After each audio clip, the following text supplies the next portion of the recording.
اس وقت کیا حال ہوگا ان یزیدی ظالموں کا جو اس کے، وہ تو ظالم تو خیر جہنم میں ہے ہی ہے، لیکن جو تائید کرنے والے ہیں میں ان کی بات کر رہا ہوں. یہ جو تائید کرنے اٹھنے والے ہیں کیا ملتا ہے، جنتی ثابت کرنے کی کوشش کرتے امیر المومنین اور نہ جانے کیا کیا کہتے. یہاں تو حبیب پاک علیہ السلام ایک دو نہیں روایتیں، متعدد روایتیں ہیں. کوئی حدیث شریف کی کتاب ایسی نہیں ہے جس میں ان کی محبت اور عظمت کا بیان نہ آیا ہو.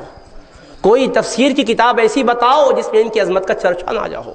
کوئی فقہ کی ایسی کتاب بتاؤ جن میں ان کی حرمت کا بیان نہ آئے. کم از کم فقہ میں کہیں اور نہیں تو زکوٰۃ کا عنوان پڑھ لو اہل بیت کرام کی، وہاں بھی عظمت کا مسئلہ درج ہوتا ہے. تو مطلب ان کے ذکر سے نہ کوئی کتاب یا تفسیر خالی ہے، نہ کتاب حدیث خالی ہے، نہ کتاب فقہ خالی ہے، نہ کتاب سیرت خالی ہے، نہ تاریخ خالی ہے. جو اسلام پر لکھی گئی کتاب ہے اس میں برابر ان کی عظمتوں کا چرچا اور بیان ہے. حبیب پاک علیہ السلام کے شہزادوں سے محبت کا یہ صلہ ہے. امام الانبیاء سید المرسلین صلی اللہ علیہ وآلہ وسلم نے فرمایا کہ ان کے حق ہونے کو پہچانو، عمل بھی تمہارے کامیاب ہوں گے. اور رب العالمین نے فرمایا انما یرید اللہ لیذھب عنکم الرجس اہل البیت ویطہرکم تطہیرا. بلا شبہ اے حبیب پاک کے گھرانے والو، اللہ تو یہی چاہتا ہے کہ ہر گندگی کو تم سے دور رکھے اور تمہیں مکمل پاک و صاف بنائے رکھے. اللہ کا ارادہ ہے ہر گندگی کو تم سے دور رکھے گا اور مکمل پاک اور صاف بنائے رکھے گا. اللہ چاہتا ہے. اہل بیت کرام، یہ کون اہل بیت کرام ہے؟ یہاں بھی آیت کا سیاق اور سباق دیکھتے ہوئے بحث کرو تو اس سے حسنین کریمین مراد نہیں ہوتے. یہ سب بے بنیاد باتیں ہیں، اس پر بھی کافی زور دیا جا رہا ہے. عزیزو، بسا اوقات مجمع میں علمی گفتگو کی ضرورت نہیں رہتی تھی، مگر اب ایسا نہیں رہا. مخالف کا بچہ گمراہی کے ہتھیار لے کر آپ سے برسرے پیکار ہے. اب مجھ کو نہیں معلوم نہیں چلے گا، عالموں سے پوچھ لو نہیں چلے گا. ہر سنی کو مجاہد بننے کی ضرورت ہے، ہر سنی کو اپنے دلائل کو یاد رکھنے کی ضرورت ہے. اگر تم یاد رکھو گے تو اپنی اولاد کو بتا سکو گے. آپ بولیں گے جلسے میں چلو تو سب نہیں آتے، نہیں آئیں گے، آنا ہی نہیں چاہتے، تو کیا چھوڑ دو گے ان کو؟ امام علی مقام کربلا کی طرف کیوں گئے؟ بإرادہ جہاد و جنگ گئے. خطوط کوفے والوں کے آئے تھے، آئیے ہدایت کے لیے دیجیے، ہدایت دیجیے، ہم آپ کے ذریعے سے ہدایت پانا چاہتے ہیں، ہم آپ کے مشتاق ہیں. تربیت آپ فرمائیے، قرآن و سنت بتلائیے. ظلم کے تحت میں، جبر اور استبداد کے تحت میں رہنا نہیں چاہتے. امام، ہم آپ کے دست حق پرست پر بیعت کر کے آپ کی ذات سے روشنی حاصل کرنا چاہتے تھے. بلائے امام علی مقام کو انجام پر نظر تھی، مگر آپ نے مخلصوں کے مشورے کا جواب یہی دیا کہ ان کے خطوط، ان کے دعوت نامے ان کے قاصد پہنچ چکے ہیں. اب اگر میں نہیں جاؤں گا تو بروز محشر نانا جان کو کیا منہ دکھاؤں گا؟ کیونکہ وہ کہہ سکیں گے کہ یا رسول اللہ، ہم نے تو آپ کے نواسے کو بلایا تھا، اگر وہ آتے تو ہم ہدایت پر رہتے تھے، اب ہم گمراہ ہوئے، غلط راستے پر چلے، تو ان کا کام تھا نہ بچانا، ہم نے تو دعوت دے دیا تھا. یہ عذر پیش کریں گے. آپ نے فرمایا شرعی اعتبار سے طلب ہدایت کی کوئی درخواست بھیج چکا ہو تو ہادی کو گریز کا کوئی راستہ اختیار کرنا نہیں چاہیے. اس پر لازم ہے کہ منصبی فرض ادا کرنے کے لیے پہنچ جائے، فرض منصبی ادا کرنے پہنچ جائے. امام علی مقام ہدایت دینے کے لیے پہنچے تھے. وہاں گئے جہاں کا انجام بھی معلوم تھا. راستے میں دریافت کیا گیا، حضرت اگر آپ کا ارادہ ہی ہے تو آپ ادھر نہ جائیے، یمن کی طرف چلے جائیے. تو کہا نہیں. آپ نے فرمایا کہ نہیں، ضرور ادھر ہی جانا ہے. بچوں کو ساتھ نہ لے جائے. کہا نہیں، اللہ کے حبیب کی اور اللہ کی مرضی ساتھ لے جانے میں ہی ہے. بہت اصرار کیا تو فرمایا رأیت رسول اللہ صلی اللہ علیہ وسلم فی المنام وقد امرنی فیہا بامر وانا له ماض کان لی او علی. میرے آقا نے خواب میں اپنا جلوہ دکھایا اور ایک امر فرمایا، حکم دیا. میں اس حکم کی تعمیل میں جا رہا ہوں. میرا فائدہ کیا ہوتا ہے، نقصان کیا ہوتا ہے، میں رہتا ہوں یا دنیا سے رخصت ہونا پڑتا ہے، اس پر مجھے غور کرنے کی حاجت نہیں ہے. کچھ بھی صورتحال کیوں نہ ہو، مجھ کو بہرحال جانا ہے، امر کی تعمیل ہے. کہا شہزادے وہ کیا خواب آپ نے دیکھا ہے، کیا حکم ہے، ذرا فرمائیے. تو کہا ما حدثت بها احدا ولا احدث بها حتى القى ربي عز وجل. میں نے وہ کسی کو بتلایا بھی نہیں ہے اور کسی کو بتلاؤں گا بھی نہیں یہاں تک کہ رب سے جا کر ملوں گا. یعنی وہ راز ہے، اس کا اظہار نہیں ہوگا. تو ہر طرح سے باخبر ہے امام، بچپن سے شہادت کی خبر بھی ہے، مقام کا تعین بھی ہے، جگہ کی نشاندہی بھی ہے. اس لیے وہاں پہنچے تو فرمایا کون سی زمین ہے؟ کہا کربلا. فرمایا ہادی کربلا موضع کرب و بلا ومناخ رکابنا ومحط رحالنا ومقتل رجالنا. فرمایا ہاں یہ کربلا ہے، یہ کرب اور بلا کی زمین ہے. یہاں ہمارے کجاوے اتارے جائیں گے، یہاں ہمارے اونٹ بٹھائے جائیں گے، یہاں ہمارے جوان شہید کیے جائیں گے. حدیث مبارک یاد تھی، مولا کائنات علی مرتضی رضی اللہ عنہ صفین سے واپس ہوتے ہوئے اس مقام پر پہنچے تھے. دریافت کیا تھا یہ کون سا مقام ہے؟ کربلا. تو آپ نے یہی فرمایا تھا فتیۃ من آل محمد یقتلون بہذہ العرصہ تبکی علیہم السماء والارض. اہل بیت کرام کے جوان یہاں شہید کیے جائیں گے، زمین اور آسمان جن کے غم میں روئیں گے. فرمایا ہاں یہ وہی مقام ہے. لیکن امام علی مقام نے ہدایت کی بات ان کے سامنے واضح کر دی. تمہارے بلانے پر ہم آئے، اب تم غور کر لو. ہم پر جبر اور ظلم کرنے والوں، ہم تمہارے ظلم اور جبر سے خوف نہیں کھا رہے ہیں، لیکن تم کو ہم بتانا چاہتے ہیں کہ تم بتاؤ کیا ہمارا قتل کرنا تمہارے لیے جائز ہے؟ الست ابن نبیکم، جس نبی کا کلمہ پڑھنے کی بات کرتے ہو، کیا تمہارے نبی کا میں نواسا نہیں ہوں؟ کیا میں علی مرتضیٰ کا شہزادہ نہیں ہوں؟ کہ میں فاطمۃ الزہرا کا بیٹا نہیں ہوں؟ کہ بھائی حسن مجتبیٰ سے میری قرابت نہیں ہے؟ کیا امیر حمزہ سے میری رشتہ داری نہیں ہے رضی اللہ عنہم اجمعین؟ فرمایا کہ میری شان میں جنتی جوانوں کے سردار ہیں ہونے کی بشارت تم تک نہیں پہنچی ہے؟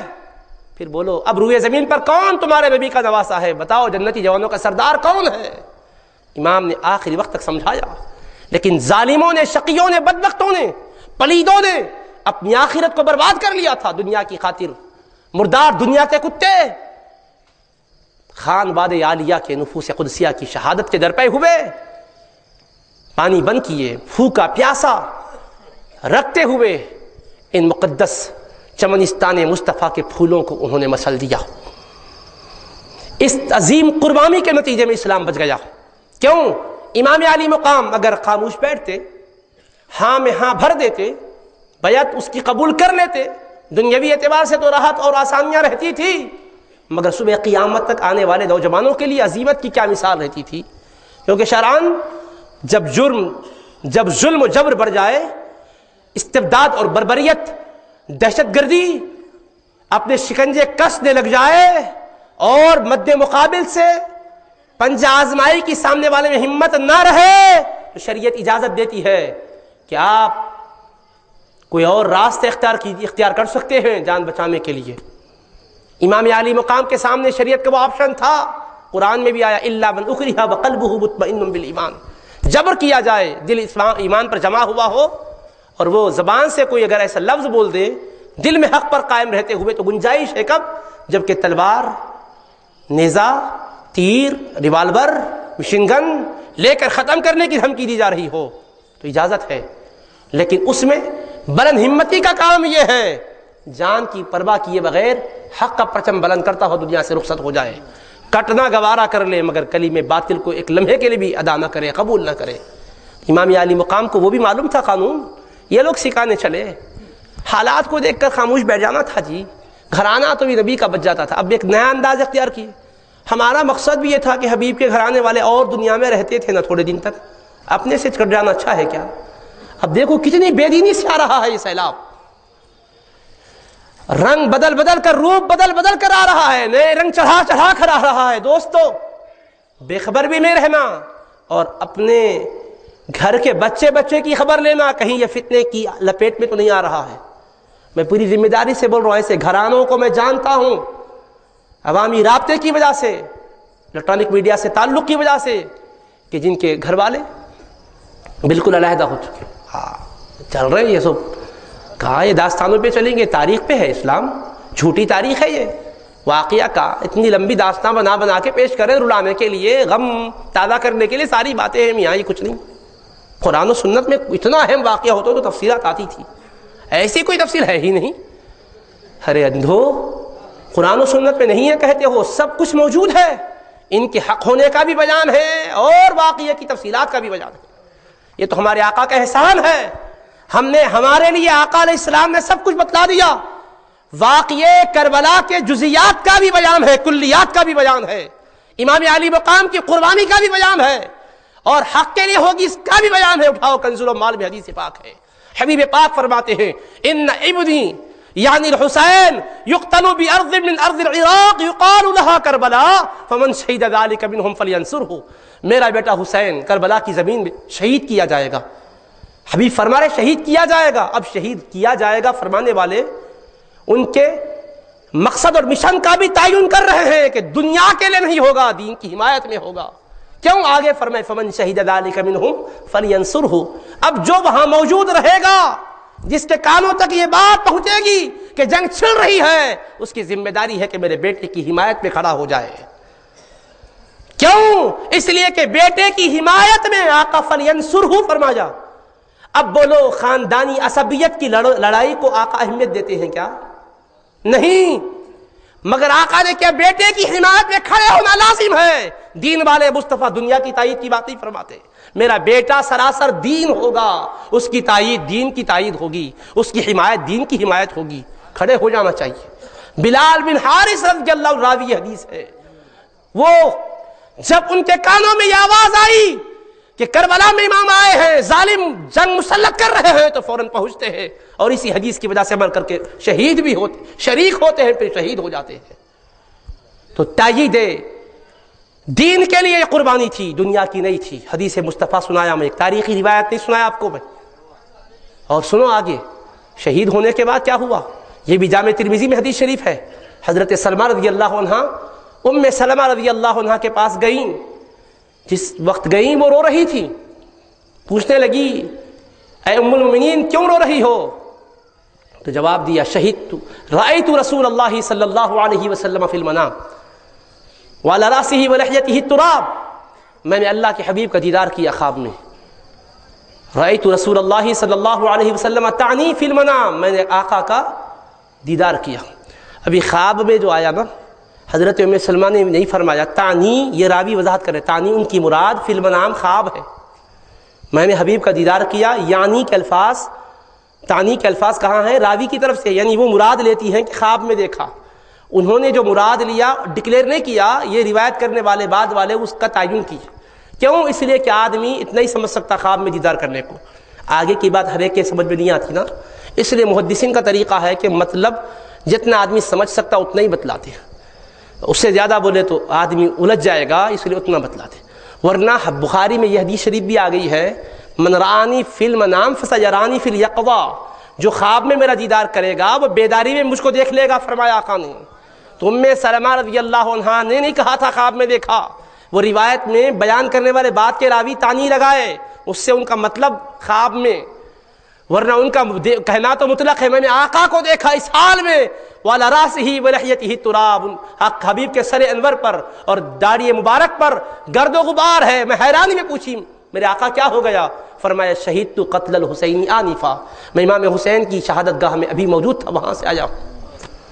اب ذرا میں آپ سے پوچھوں کہ آپ کے گھر سے بچہ باہر نکلے اور کسی کے ساتھ اختلاف ہو, لڑائی ہو, کوئی دھپے مارے, کوئی تماچا رسید کرے, بچہ روتا ہوا گھر آئے, تو آپ پہلے تو وجہ پوچھیں گے کیا ہوا, باہر نکلیں گے اور پتہ چلے کہ آپ کے لڑکے نے کوئی غلطی کی تھی جس کے نتیجے میں کسی نے مارا, تو آپ کہیں گے نادان تو اگر یہ حرکت نہیں کرتا تو وہ کیوں مارتا تھا؟ اب کیا میں جا کے تیری طرف سے وضاحت کروں گا اور مجھے کیا شرمندہ کرنا چاہتا ہے؟ ایک اور آپ ماریں گے, گھر میں بٹھائیں گے اور کہیں گے آئندہ ایسی حرکت نہیں کرنا.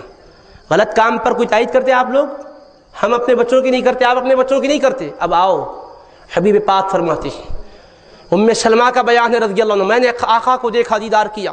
فرماتے میں امام حسین کی شہادت گاہ پر موجود تھا. اگر امام علی مقام کا میدان کربلا میں اٹھنا, یزید کی بیعت کو قبول نہ کرنا اگر باطل ہوتا تو حبیب پاک تائید نہیں فرماتے. ارے کلمہ مصطفیٰ پڑھنے کا دعویٰ کرنے والے, حبیب فرمانے میں شہادت گاہ میں موجود تھا. حبیب کا وجود خود حق کی دلیل ہے, اگر وہ حق نہیں ہوتا تو مصطفیٰ کیوں جاتے؟ حق نہیں ہوتا تو حبیب کیوں پہنچتے؟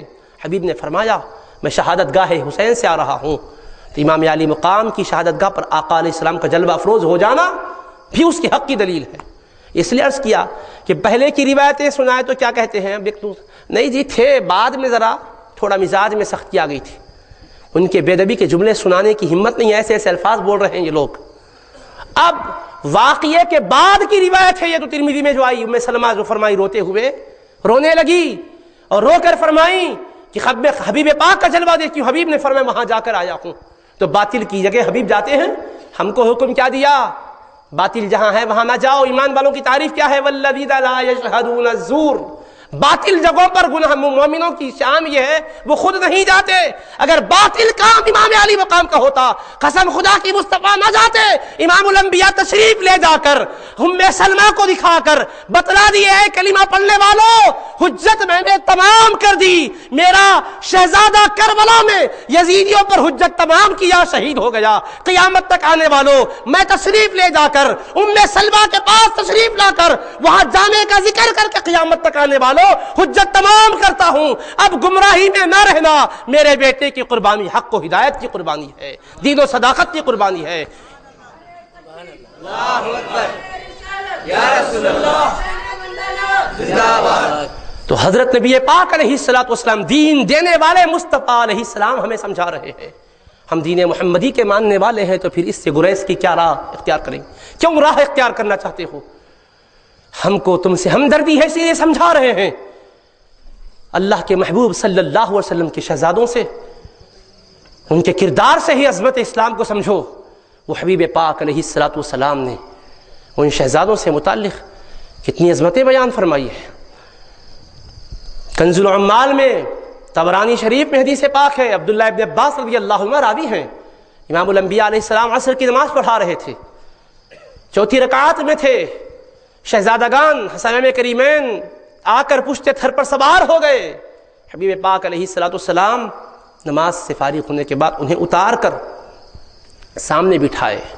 پھر امام حسن کو سیدھے کندھے مبارک پر سوار کر لیے، امام حسین کو بائیں کندھے مبارک پر سوار کر لیے، دو شانوں پر دونوں شہزادگان کو سوار کر لیے اور صحابہ کرام سے فرمائے الا اخبرکم بخیر الناس جدا وجدا، الا اخبرکم بخیر الناس عما وعما، الا اخبرکم بخیر الناس خالا وخالا، الا اخبرکم بخیر الناس ابا واما. اللہ کے محبوب اپنے صحابہ کرام سے مخاطب ہیں اور فرماتے ہیں، صحابہ کرام کو مخاطب کر کے صحابہ سے مخاطب ہو کر فرماتے ہیں اے میرے صحابہ کیا میں تم کو نہ بتلاؤں وہ کون ہیں کہ جن کے نانا اور نانی سارے عالم سے افضل و اعلیٰ ہیں. ایک نئے انداز سے شان بیان ہو رہی ہے. امام الانبیاء سید المرسلین فرماتے الا اخبرکم بخیر الناس جدا وجدا، کیا میں تمہیں نہ بتلاؤں ان کے بارے میں جو سارے انسانوں میں نانا اور نانی کے اعتبار سے سب سے بڑی شان والے ہیں؟ کیا میں نہ بتلاؤں تمہیں ان کے بارے میں جو سارے انسانوں میں باپ اور ماں کے اعتبار سے، والد اور والدہ کے اعتبار سے سب سے اعلیٰ و افضل ہے؟ کیا میں تمہیں نہ بتلاؤں ان کے بارے میں بخیر الناس عما وعما، جو پھوپھی اور چچا کے ناتوں سے، پھوپھی اور چچا کے رشتے کے لحاظ سے ساری جہانوں سے افضل و اعلیٰ ہے. الا اخبرکم بخیر الناس خالا وخالا، کیا میں نہ بتلاؤں تمہیں ان کے بارے میں جو ماموں اور خالہ کے اعتبار سے سارے جہانوں سے افضل و اعلیٰ اور بہتر و بالا ہے. الا اخبرکم بخیر الناس ابا واما، والد اور والدہ کی جہت سے سب سے افضل و اعلیٰ جو ہے کیا نہ بتلاؤں؟ تسلسل سے ایک آدھ جگہ ملتا حدیث میں الا اخبرکم، کیا میں تم کو یہ نہ بتلاؤں؟ پھر آگا بتلا دیتے. آپ روایتوں کا مزاج بتا رہا ہوں میں، حدیثوں پر نظر کرو. اے حدیث کی بات کرنے والوں، ہم ازراہ خیر کا ہی کہہ رہے ہیں. تم روایتوں میں ان کلمات کو ڈھونڈو، کہاں تسلسل سے اس طرح آتے ہیں. ایک آدھ جگہ یہ بولا جاتا ہے کیا نہ بتلاؤں، پھر بتلا دیتے ہیں، چیپٹر کلوز ہو جاتا ہے، بات ختم ہو جاتی ہے۔ مزاج رسول پاک علیہ السلام ان کی شان بیان کرنے میں امتیازی جہد کو جاتا ہے۔ حبیب مسلسل فرمانے لگے الا اخبرکم بخیر الناس جدا و جدا، الا اخبرکم بخیر الناس عما و عما، الا اخبرکم بخیر الناس خالا و خالا، الا اخبرکم بخیر الناس ابا و اما۔ چار جہتوں سے مسلسل افضل و اعلیٰ ہونے کا بیان ہی نہیں فرماتے کیا نہ بتلاؤں، کیا میں نہ بتلاؤں، کیا نہ بتلاؤں، کیا میں تمہیں نہ بتلاؤں۔ اللہ اکبر، تاکید بھی ہے، تشویق بھی ہے، ترغیب بھی ہے، اور کتنی عظیم ان کی شان کی تکریم بھی ہے۔ فرمایا کیا نہ بتلاؤں میں تمہیں، کیا نہ بتلاؤں میں تمہیں۔ اور ہر سوال کے جواب میں صحابہ کرام زبان حال سے گویا تھے آقا ضرور بتلائیں، ضرور بتلائیں، ضرور بتلائیں۔ کیا جوش کا عالم تھا ہوگا، کیا محبت کی فراوانی تھی ہوگی، کیا چاہتوں کا دریا کیسے جوش مار رہا تھا ہوگا۔ لوگوں وہ منظر کو نگاہوں کے سامنے لاؤ۔ حسنین کریمین پشت اتھر پر سوار ہو چکے تھے۔ چوتھی رکعت کا بیان ہے، نماز کے بعد اتار دیے، نماز میں نہیں اتارے شہزادوں کو، ان کو سامنے بٹھائے پہلے، پھر اس کے بعد اپنے شانوں پر سوار کر لیے، پھر فرمایا کیا میں تم کو نہ بتلاؤں ان کے بارے میں، یہ وہ ہے نہیں فرمایا کیا میں ان کے بارے میں تم کو نہ بتلاؤں جو سب سے بہتر ہے نانا اور نانی کے اعتبار سے، کیا میں تم کو ان کے بارے میں نہ بتلاؤں جو سب سے بہتر ہے چچا اور پھوپھی کے اعتبار سے، کیا میں تم کو ان کے بارے میں نہ بتلاؤں جو سب سے بہتر ہے ماموں اور خالہ کے اعتبار سے، کیا میں تمہیں ان کے بارے میں نہ بتلاؤں جو سب سے بہتر ہے والد اور والدہ کے اعتبار سے۔ سبوں نے کہا ضرور یا رسول اللہ بتائیں، آقا منتظر ہے، سننا چاہتے ہیں، مشتاق ہے اس کلام مقدس کی سننے کے لیے۔ حبیب کون خوش نصیب ہے۔ حبیب پاک نے فرمایا ہما وہ دونوں الحسن والحسین، یہ حسن و حسین ہے، فرمایا یہ حسن و حسین وہ دونوں ہیں۔ جب ان کی بلندی کا بیان کرنا چاہا تو اپنے شانوں پر بلند کر لیا حبیب پاک نے، فرمایا ان کی بلندی یہ میرے بلند کرنے سے بلند ہوئے ہیں، اب ان کو بلند وہی مانے گا جو اس کو بلند مانتا ہے۔ میں نے ان کو اٹھایا ہے، قیامت تک کوئی ان کو گرا نہیں سکے گا۔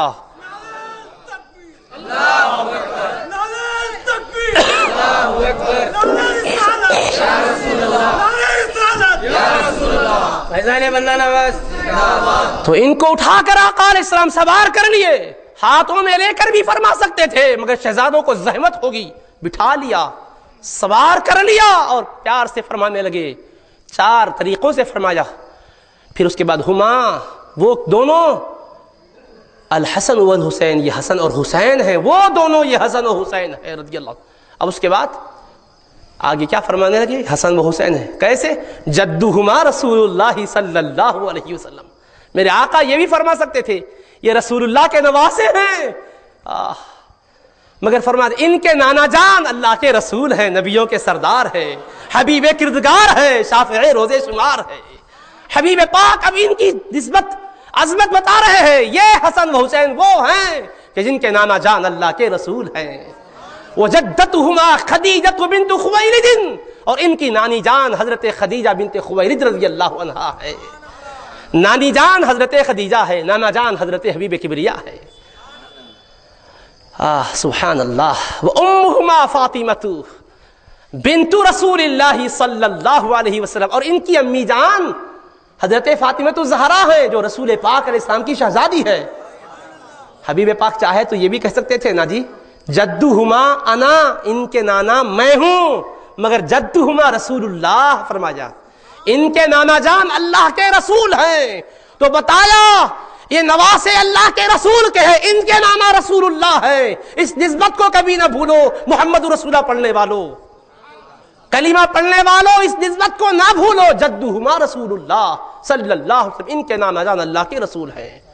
پھر وامہما فاطمۃ بنتی، میری بیٹی فاطمہ امی جان ہے، ان کی نہیں فرمایا، فاطمہ جو اللہ کے رسول کی شہزادی ہے وہ ان کی ماں امی جان ہے، بنت رسول اللہ۔ جب فرمانے والے خود اللہ کے رسول ہیں، مگر اسلوب کلام پر قربان جاؤ، اس کی حلاوت پر قربان جاؤ، بار بار صفت رسالت کی تکرار ہو رہی ہے یہ بتانے کے لیے اے رسول اللہ ماننے والو، جب رسول اللہ مانتے ہو تو ان کو بھی مانو، اس لیے کہ رسول اللہ کے بلند کیے ہوئے ہیں، حبیب اللہ کے مقامات بلند پر فائز کیے ہوئے لوگ ہیں، ان کی نسبتوں کا، ان کی بلندیوں کا اقرار بھی کرو، اظہار بھی کرو، مانو بھی، چرچا بھی کرو۔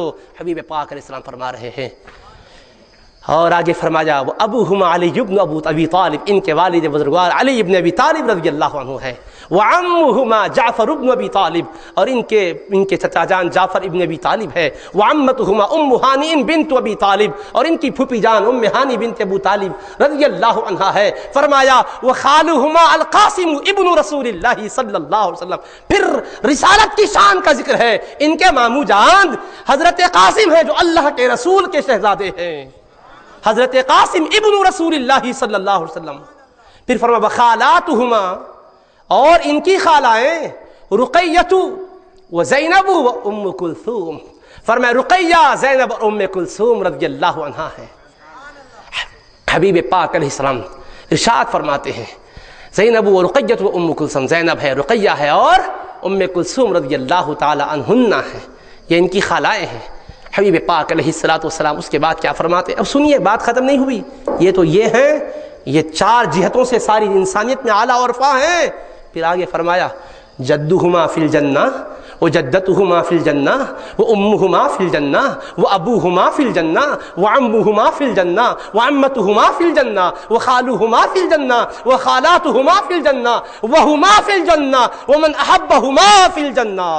حبیب پاک علیہ السلام فرماتے سنو، یہ کون ہے؟ ساری انسانیت میں سب سے اعلیٰ ہے، نانا نانی کے اعتبار سے، پھوپھی چاچا کے اعتبار سے، ماموں خالہ کے اعتبار سے، والد والدہ کے اعتبار سے، اور ان کی وضاحت کر کے فرماتے ہیں سن لو، ان کے نانا جان بھی جنت میں ہیں، جنت میں ہوں گے نہیں، جنت میں ہیں، نانی جان بھی جنت میں ہیں، ان کے والد بزرگوار بھی جنت میں ہیں، ان کی امی جان بھی جنت میں ہے، ان کے چچا جان بھی جنت میں ہے، پھوپھی جان بھی جنت میں ہے، ان کے ماموں جان بھی جنت میں ہے، ان کی خالائیں بھی جنت میں ہے، اور یہ بھی جنت میں ہے، اور ان کے چاہنے والے جنت میں ہوں گے، ان کے محبی جنت میں ہوں گے۔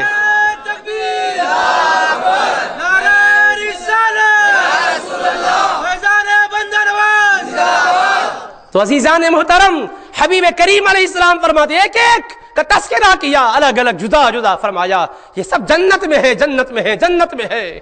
تو یہ وہ شان والے ہیں، رہتے زمین پر ہیں مگر ان کو زمین پر نہ سمجھائے، جنت میں ہے۔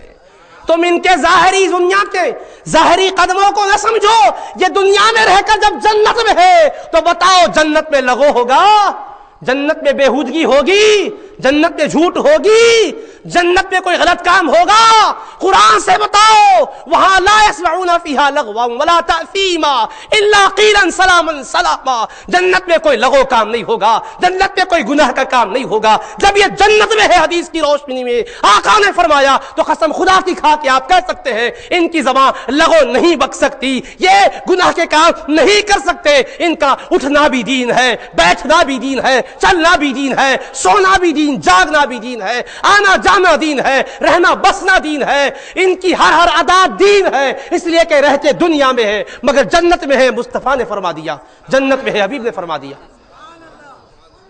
تو عزیزان محترم، یہ روایت حدیث شریف کی تاریخ نہیں ہے، یہ اگر تم حدیث کی بات کرتے ہو تو حدیث کے انبار ہے، اس سلسلے میں ذخیر حدیث میں جگمگانے والی روایتیں موجود ہیں۔ اب ایک مسلمان ہونے کا دعویٰ کرنے والے کے لیے کافی ہے۔ عزیزان محترم، شان اور عظمت، یہ سب جنت میں ہیں تو چاہنے والے کہاں ہوں گے؟ جنت ہی میں جائیں گے۔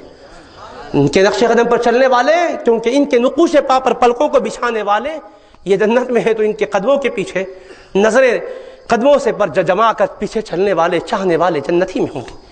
اللہ کے محبوب نے ارشاد فرمایا، حبیب پاک کا فرمان برحق ہے، اسی لیے فرمایا ان سے وفاداری، ان سے محبت تمہارے لیے ہمارے لیے دارین کی سعادت کی ضمانت ہے۔ تبھی تو فرمایا حبیب پاک نے من صلی صلاۃ لم یصلی فیہا علی ولا علی اہل بیتی لم تقبل منہ، اس لیے کہ یہ دین ہے جو ایسی نماز پڑھے جس میں مجھ پر اور میری آل پر درود نہ پڑے اس کی نماز قبول ہی نہیں کی جائے گی۔ یہ بھی حدیث سنن دارقطنی میں موجود ہے، حبیب پاک نے فرمایا قبول ہی نہیں کی جائے گی، کوئی قبول ہی نہیں کی جائے گی۔ حبیب پاک فرماتے ہیں نماز کا اعتبار ہی نہیں ہے، وہ ان سے محبت کی نشانی ہے وہ ان پر درود پڑھنا، دل کی وابستگی ہے، نماز میں غیر اللہ کا خیال نہیں، نماز میں تکبیر تحریمہ کے ساتھ دنیا سے آپ بے تعلق ہو گئے، بل اللہم صلی علی محمد وعلی آل محمد۔ اور علامہ شامی رحمۃ اللہ علیہ کہتے ہیں سیدنا کا اضافہ کرنا مستحب ہے، وہ ندیبہ مستحب ہے، مندوب ہے کہ ان مقدس ناموں سے پہلے سیدنا کا اضافہ کریں، اللہم صلی علی سیدنا محمد وعلی آل سیدنا محمد، پھر آگے اللہم بارک علی سیدنا محمد وعلی آل سیدنا محمد۔ آپ درود پڑھتے ہیں اور نماز خشوع خضوع سے پڑھنا ہے، توجہ اور انابت سے پڑھنا ہے، تو درود پڑھ رہے ہیں نماز میں اللہ کے دربار میں، تو کون سامنے ہے؟ آل محمد کا جب لفظ آتا ہے تو کون نگاہوں میں آئیں گے؟ حسن میں کریم تو مصداق اول ہے، وہ نگاہوں میں ہوں گے۔ تو جن کا تصور بسا کر نماز پڑھو تو دین ہے، تو وہ خود کیا ہیں بولو؟ ان کے تصور کا نام دین اگر نہ ہوتا تو نماز میں غیر کا تصور کرنے کی اجازت نہیں ملتی تھی، مگر عظمتوں کے ساتھ تصور کر کے ڈوب کر پڑھو فرمایا، اور یہ پڑھو گے تو قبولیت ملے گی، اس لیے کہ جو ان کو مانے گا وہ مجھ کو مانے گا، جو مجھ کو مانے گا وہ رب کو مانے گا، ان کی نسبت کے بغیر کچھ ملنے والا نہیں ہے، اس طرح سے حبیب پاک نے فرما دیا۔ اور یزیدیوں کی بدبختی کو سمجھنے کے لیے یہی کافی تھا کہ کربلا میں امام علی مقام کے سوا دنیا میں کوئی اور آقا کے نواسے تو نہ تھے، صرف یہی ایک تھے، حبیب پاک کے ایک ہی نواسے رہ گئے تھے، اور اہل بیت اطہار کے نورانی نفوس اور وجوہ نگیرہ کربلا کی دھرتی پر تھے، اور نماز پڑھتے ہیں ادھر بھی اللہم صلی علی سیدنا محمد وعلی آل سیدنا محمد، نماز میں آل محمد کا لفظ ہے، اور پھر پانی اسی آل پر بند ہے، تلواریں اسی آل پر چل رہی ہے، انہی کی آل پر تلواریں چلائی جا رہی ہیں، نیزے برسائے جا رہے ہیں، تیر پھینکے جا رہے ہیں۔ دوستو نمازوں سے دھوکے میں نہ آنا، یہ نماز اگر نماز ہوتی، اگر ان کو تھوڑا بھی اگر سمجھنے کا موقع ملتا کہ ہم کیا سمجھ رہے ہیں، نماز دین سمجھانے چل رہے، ارے نماز کو سمجھ لو بھائی، نماز سمجھ کے پڑھ لو گے تو کبھی بغض اہل بیت کی بات نہیں بول سکتے، اس لیے کہ نماز میں داخل کر دیا گیا۔ اگر وہ لوگ سمجھ لیتے کہ نماز کیا ہے تو پھر کبھی تلوار نہیں چلاتے تھے، کبھی ان کے خلاف آواز اٹھاتے نہ تھے، لیکن انہوں نے تلوار چلا کے بتایا ہم نماز صرف ہم شمار کرنے سے، مردم شماری میں بہت سے لوگوں کو شمار کر لیتے، مرد نہیں رہے تو بھی مردم شماری میں بعض آ جاتے، تو نماز ہماری نماز ہے ہی نہیں، بس ایک شمار والی نماز تھی، تاکہ کوئی یہ نہ کہے کہ ادھر بھی نماز نہیں تھی، نماز پڑھ لی جائے۔ اگر حقیقت میں ایک بھی نماز ان کی نماز ہو جاتی، اللہ گواہ ہے کبھی ان کی تلوار اہل بیت پر نہ چلتی، لیکن انہوں نے بتا دیا کہ ہم نماز کو صرف آڑ بنائیں، ہماری نماز ہے ہی نہیں۔ تو وہ کیفیت کے ساتھ امام علی مقام کی شہادت نے دنیا کو بتلا دیا حق اور صداقت کس کا نام ہے، دین و دیانت کس کا نام ہے۔ عزیزان محترم آخری بات سنو، امام علی مقام کی قربانی کے حق ہونے کی نشانی میں ایک بات یہ بھی ہے کہ آپ یزید کے خلاف جو اٹھے تھے کوئی ذاتی بات نہیں تھی، دین مصطفیٰ پامال ہو رہا تھا، اس کی وجہ سے وہ خود شرابی تھا، وہ خود بدکاری کرتا تھا، بے حیائی کے کام کرتا تھا، نمازوں کو چھوڑتا تھا، ناچنا گانا بجانا ہوتا تھا اس کے پاس، امہات الاولاد سے نکاح کو اس نے جائز کر دیا تھا، بیٹیوں اور بہنوں سے رشتہ اس کے لیے اس کے پاس منع نہ تھا، تقدس احکام اسلامیہ کا پامال ہو رہا تھا، جیسا کہ حبیب پاک نے فرمایا علیہ السلام، مسند ابو یعلا میں حدیث لا یزال امر امتی قائما بالقسط حتى يكون اول من يسلمه رجل من بني امیہ يقال له یزید، میری امت کا معاملہ عدل و انصاف سے چلتا رہے گا، سب سے پہلا بگاڑ لانے والا، رخنہ ڈالنے والا بنی امیہ کا وہ شخص ہوگا جس کو یزید کہا جائے گا، وہ بگاڑ لائے گا۔ اس لیے امام علی مقام نے قبول نہیں کیا، اور آپ کے حق ہونے کے لیے کافی ہے کہ اس کے بعد اس کا کردار کیا ہوا۔ پھر اس کی بدنصیبی نے کیا کیا، مدینہ منورہ پر حملہ کروایا، پھر اس کے بعد اس کی فوج جب وہاں سے فارغ ہوئی تو مکہ مکرمہ پر حملہ کروایا، اور مکہ مکرمہ پر 64 دن تک حملہ جاری رہا، اس کا مسلسل سنگباری ہونے لگی، جس کے نتیجے میں پتھر سے پتھر ٹکرا کی آگ ہوئی، خانہ کعبہ کا غلاف شریف جل گیا، حضرت اسماعیل علیہ السلام کی فدیے میں جو دمب آیا تھا اس کے سینگ محفوظ تھے، وہ بھی جل گئے۔ اب اس کو توبہ کرنے کا موقع بھی نہیں ملا، کیونکہ یہ لوگ اس کی صفائی کرنے والے، اس کو اپنے زعم فاسد میں جنت پہ پہنچانے والے کہتے ہیں بھائی غلطی کرا ہوگا، بعد میں توبہ بھی کر لیا ہوگا نا، کیا جھانک کے دیکھے دل میں توبہ نہیں کیا تھا جو کہہ رہے ہو؟ تو جھانک کے دل میں تو نہیں دیکھے، لیکن ایک آدمی کا کردار بھی اس کی شخصیت کا آئینہ دار ہوتا ہے، چہرہ باطن کا آئینہ ہوتا ہے، چہرے میں خوشی ہو تو سمجھ میں آتا اندر خوشی ہے، اگر چہرے پر تغیر ہے تو سمجھ میں آتا کچھ فکر ہے، چیر کے پھاڑ کے تو دکھائی نہیں دیتا کسی کے اندر کا، مگر وہ سمجھ میں تو آتا نا کردار سے۔ اس کی ناپاک فوج مکہ مکرمہ پر حملہ آور ہی تھی اور بار بار ادھر سے ہدایت مل رہی تھی، اس کی حملہ چل رہا تھا. حملہ رکا کب؟ ان کو پتا چلا کہ تمہارا سرکش مہلک بیماریوں میں مبتلا ہو کر سڑتے گلتے ہوئے بدبودار مر گیا اور ہلاک ہو گیا. جیسے اس کی خبر بالہلاکت کی ملی، فوج رک گئی. تو آخری وقت تک بھی اس کو توفیق نصیب ہی نہیں ہوئی. کیوں؟ اس لیے نہیں ہوئی کہ اس نے امام علی مقام کو شہید کر کے اپنی آخرت کو برباد کر لیا تھا. اسی وجہ سے امام علی مقام بھی رات میں اپنے جانثاروں سے یہ فرما دیے تھے کہ جانثاروں تمہیں اجازت ہے، یہ لوگ میرے خون کے پیاسے، تم جہاں سے آئے ہو جا سکتے ہو.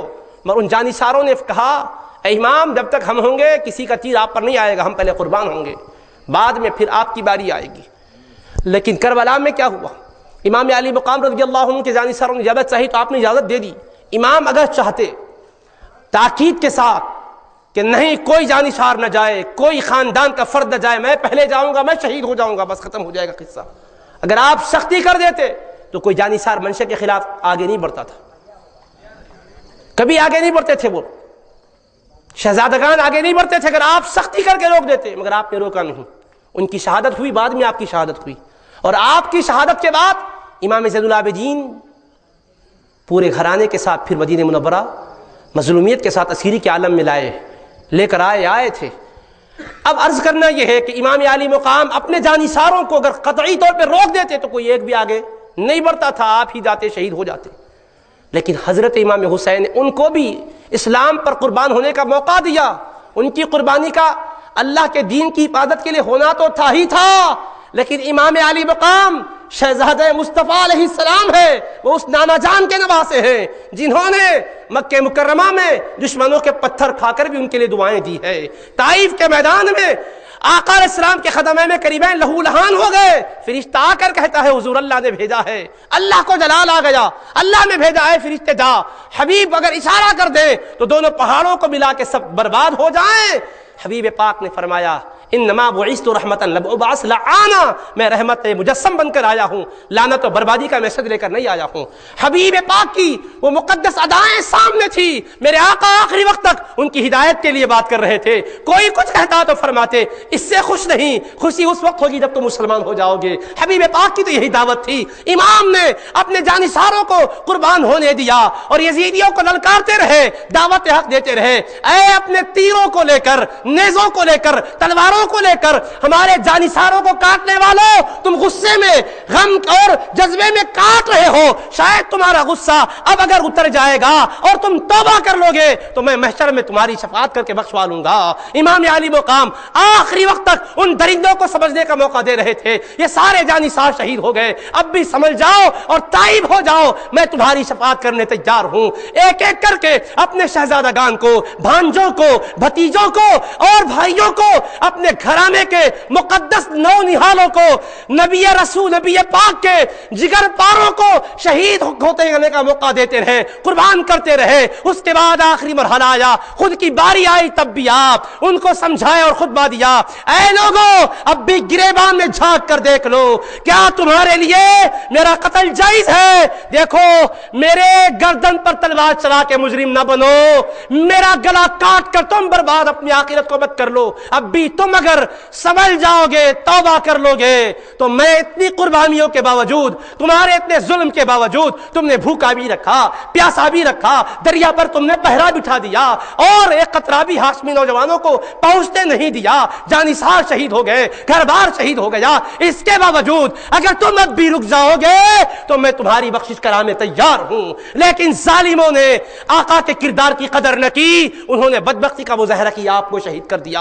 امام اپنی شہادت کو موقع اس لیے رکھے تھے کہ ان کو سنبھلنے کا موقع ملتا رہے، حجت پوری ہوتی رہے. اس لیے کہ جن کو وہ شہید کر رہے تھے وہ مسلمان تھے، وہ مصطفیٰ کے گھرانے کے شہزادے تھے. ایک ایک کو شہید کرتے رہے. ان کے قتل کا جرم بھی بہت بڑا جرم ہے، مگر ان کو قتل کرنا، ایک مسلمان کو، ایک ایمان والے کو قتل کرنا ہے. امام علی مقام نے بتایا ان کے قتل کے بعد بھی میں بخشش کرا سکتا ہوں، مجھے اللہ کے دربار میں وہ جاہو عظمت حاصل ہے مصطفیٰ کا نواسا ہوں، مختار کائنات کا میں شہزادہ ہوں، میرے رب کے پاس میری لاج رہے گی اور میں بخشواؤں گا، لیکن اگر تم مجھ کو قتل کر لو گے تو یاد رکھو میں وہی تو ہوں جن کے نانا جان کے پشت پر سوار ہونے کے بعد سجدے کو وہ دراز فرما دیا کرتے تھے، میں وہی تو ہوں جن کے لیے ممبر سے خطبہ چھوڑ کر اتر جاتے تھے۔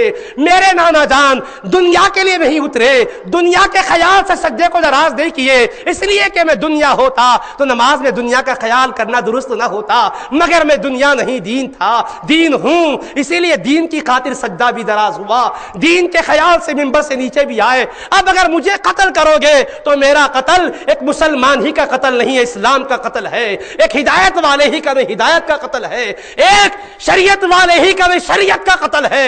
اب اگر مجھ کو قتل کرو گے توفیق کے دروازے بند ہو جائیں گے، اللہ کی طرف سے کبھی توفیق نہیں ملے گی، بدبختی پر تمہاری مہر لگ جائے گی۔ اب بھی سوچ لو، امام سوچنے کا موقع دیتے رہے، لیکن ظالموں نے بدبختی کا مظاہرہ کر لیا، اس کے بعد ہوا بھی ویسا ہی، توفیق کا دروازہ بند ہو گیا، اب جرم پر جرم ہوا، مدینہ شریف پر حملہ بعد میں، مکہ مکرمہ پر حملہ بعد میں، اسی بربریت میں وہ ظالم ہلاک ہو گیا، جہنم رسید ہو گیا۔ امام علی مقام رضی اللہ تعالیٰ عنہ کسی شان کے لیے حضرت ہمارے ہند کے راجہ حضرت خواجہ سیدنا غریب نواز رضی اللہ عنہ نے کہا، شاہست حسین بادشاہست حسین دینست حسین دین پناہست حسین سرداد نداد دست در دست یزید حقا کے بنائے لا الہست حسین وآخر دعوانا الحمد للہ رب العالمین وصلی اللہ تعالی علی خیر خلقہ وآلہ وصحبہ اجمعین والحمد للہ رب العالمین۔